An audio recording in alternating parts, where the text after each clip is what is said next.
yangu, leo tunakuletea habari njema. Nilikuwa nakutegemea Roja, ila umechelewa kidogo. Nilipata shida ya usafiri. Ulijuaje kuwa nitakuja na kuwa nimepata shida ya usafiri? Kuna kibuyu na mkia wa ng'ombe ndani. Nikiamua nikakurudisha kwenu sasa hivi. Ni kitu ambacho hakiwezekani. Ulikuwa unasema? Nilikuwa nasema leo tunakuletea neno la Mungu. Neno lenye nguvu kuliko maneno yote ulimwenguni. Kofi. Lina nguvu kama hiyo? Ndio, isipokuwa Kofi. Isipokuwa neno lake linatumika kuokoa nafsi zilizopotea ili ziweze kuona uzima wa milele. Uzima wa milele? Ongea Kiswahili tafadhali.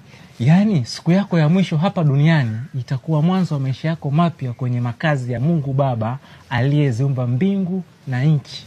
Labda mababu zangu ndio wanaishi huko, kwani watu na kikao kila siku saa 8 usiku. Lakini pia neno la Mungu linasema yupo Mungu mmoja na utamwabudu yeye pekee na si hao mbabu zako.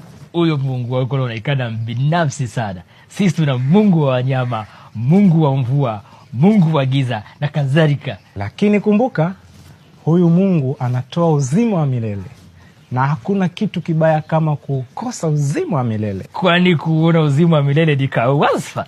Kawasfa ambako usingependa kukosa. Kama uzima wa milele ni kawasfa, endelea na kusikiliza. Kwa hiyo, ili uweze kupata kawasfa, itakubidi uachane na nyendo zako za kale za kuabudu mizimu. Kwa nini unawaita mababu zangu mizimu? Kwa kuwa ni weusi.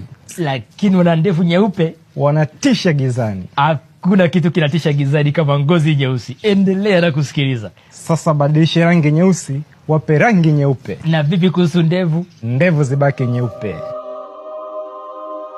Huyo ndio Mungu aliyeziumba mbingu na nchi. Nataka kwenda kwa Mungu. Taratibu. Kuna hatua za kufuata. Hatua ya kwanza, utabatizwa. Twende ukanibatize. Kuna kamchango itabidi ulipie. Kama huyo Mungu ameumba kila kitu, ako kamchango kana maana gani kwake? Ukiuliza maswali mengi, unamkosea. Basi endelea na kusikiliza. Sambamba na hilo, utatakiwa kuwa muumini mzuri kwenye nyumba yake. Na utakuwa unatoa 10% ya kipato chako kama sadaka. Bila kusahau kuchangia katika huduma zote kama ndoa, misiba na kadhalika. Vipi, una swali? Swadakta nina swali. Kausha.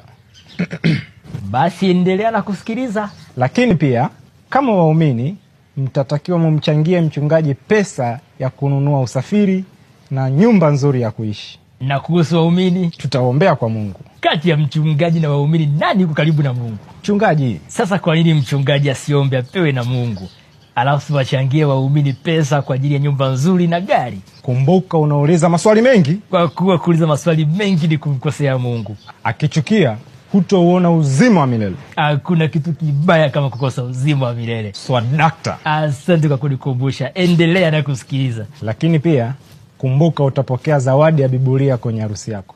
Na utaifurahia. Kwa nini unipe zawadi ya Biblia wakati ninazo nyingi ndani? Sio kila mtu anaweza kukupa zawadi ya gari. Nimekuelewa kamanda. Basi umeokolewa ndugu yangu. Sasa nitakuombea. Utanionyesha hicho kibuyu chako na huo mkia wa ng'ombe. Tutavichoma moto na utabatizwa na kuanza maisha mapya ya wokovu. Uko tayari? Ndio. Basi naomba usaini hapa kwanza kabla tujaendelea. 15%. 15%. Hiyo 15% ni ya nini? Ukifika mbinguni, nitafute.